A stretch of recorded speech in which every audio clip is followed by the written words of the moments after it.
Halo teman-teman, apa kabar teman-teman hari ini? Semoga teman-teman semua sehat ya, sehat dan bahagia ya teman-teman, itu penting ya.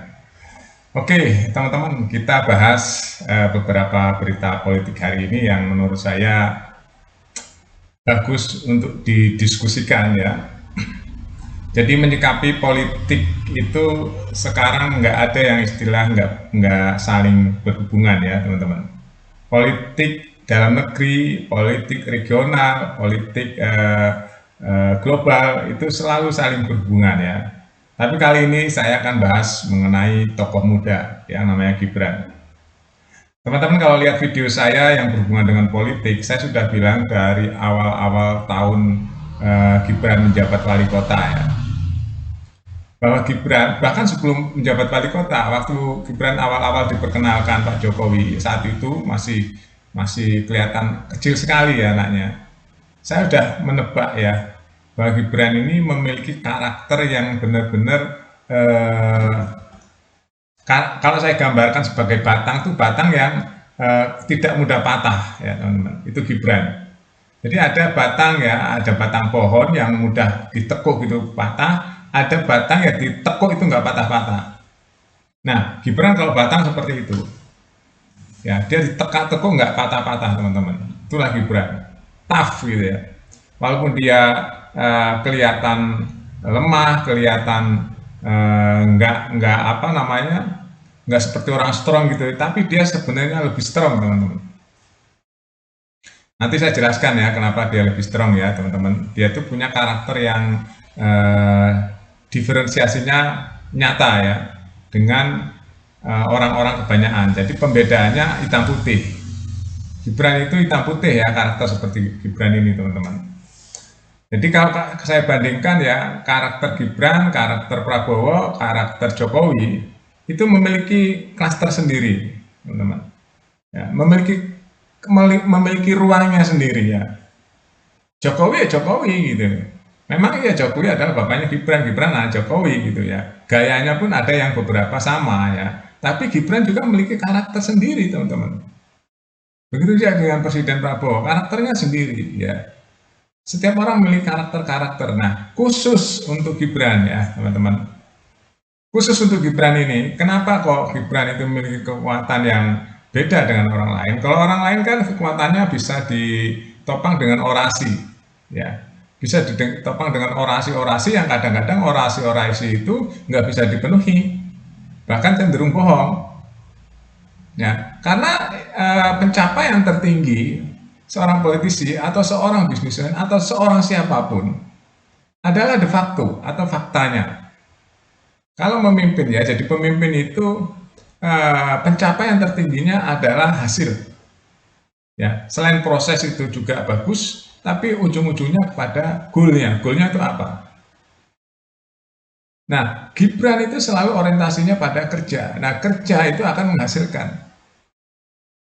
Orang yang omong-omong gitu ya, omong-omong gitu ya, dia belum tentu teman-teman dia bisa menjalankan apa yang dia omongkan. Tapi kalau Gibran, setiap yang diomongkan dia lakukan. Bahkan kalau perlu, dia nggak perlu ngomong tapi dia lakukan. Itu karakter Gibran. Makanya selalu Gibran kan irit bicara. Bukan dia nggak ngerti.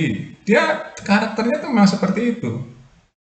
Dia nggak mau ngomongin hal-hal yang tidak penting, hal-hal yang tidak bisa diimplementasikan. Karakter Gibran itu memang seperti itu, melekat pada diri dia itu seperti itu. Makanya ada orang yang bisanya cuma ngomong doang, tapi nggak bisa praktek, banyak. Ya, seperti yang teman-teman sekarang ketahui, para pembenci Gibran ya, itu banyak orang yang cuma ngomong doang teman-teman, nggak bisa prakteknya, nggak bisa. Kalau cuma orang kayak kata gitu, pinter ya pembencinya Gibran, tapi Gibran melawannya dengan kerja. Nah, ngerti nggak teman-teman maksudnya? Ngerti ya? Jadi ada orang yang senang berargumen ya dalam politik atau dalam debat atau dalam apa, itu selalu dengan kata-kata, wah merangkai katanya itu bagus gitu ya. Siapapun ya, bukan hanya satu orang. Ada beberapa orang pembenci Gibran itu selalu merangkai dengan kata-kata. Dia bisanya cuma itu, karena berteori. Dia berteori ya dengan mencaplok kalimat-kalimat dari sana sini, dari buku sana, buku sini. Tapi Gibran nggak. Gibran itu memenangkan pertandingan atau memenangkan perdebatan atau memenangkan persaingan dengan kerja nyata. Itu Gibran. Contohnya ya, saya ambil contoh hari ini teman-teman. Dia itu jelek-jelekkan, difitnah oleh orang-orang yang nggak berkelas lah ya, politisi-politisi yang hari ini pun bahasanya nggak berkelas. Walaupun dia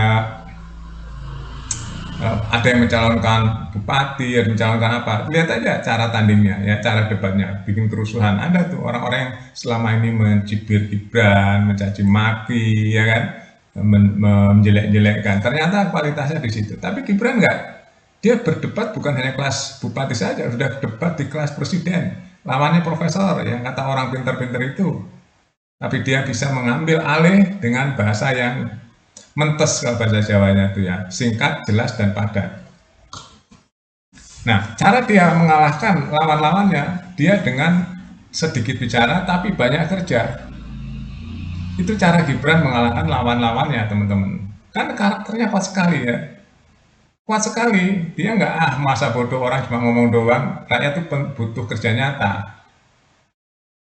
Rakyat tuh butuh kerja nyata, bukan hanya ngomong doang. Itu yang dilakukan oleh Gibran. Kenapa kok dia sampai hari ini bahkan dia bisa terpilih menjadi wakil presiden, bahkan dia dicintai. Diam-diam tuh Gibran dicintai loh teman-teman. Dia wakil presiden termuda di negeri ini. Dan dia sudah mencatatkan di sejarah Republik Indonesia wakil presiden termuda. Sampai hari ini ya, bayangin aja. Itu kan sejarah teman-teman. Dan dia menjadi wali kota ya, yang terbaik saat itu. Kalau teman-teman ke Solo, teman-teman akan lihat ya, before after ya.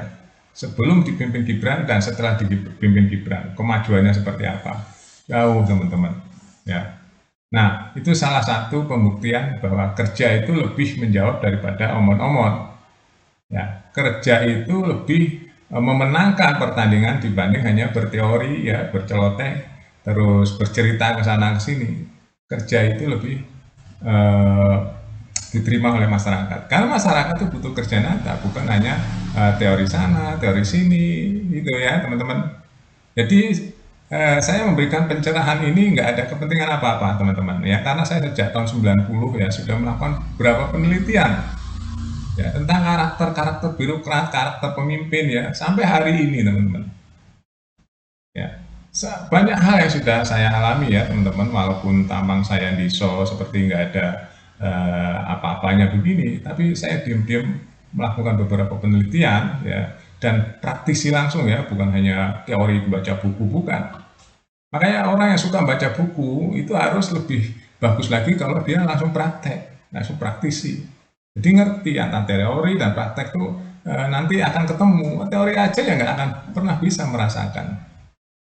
Nggak akan pernah bisa merasakan. Saya ambil contoh ya teman-teman. Jadi berteori itu ya,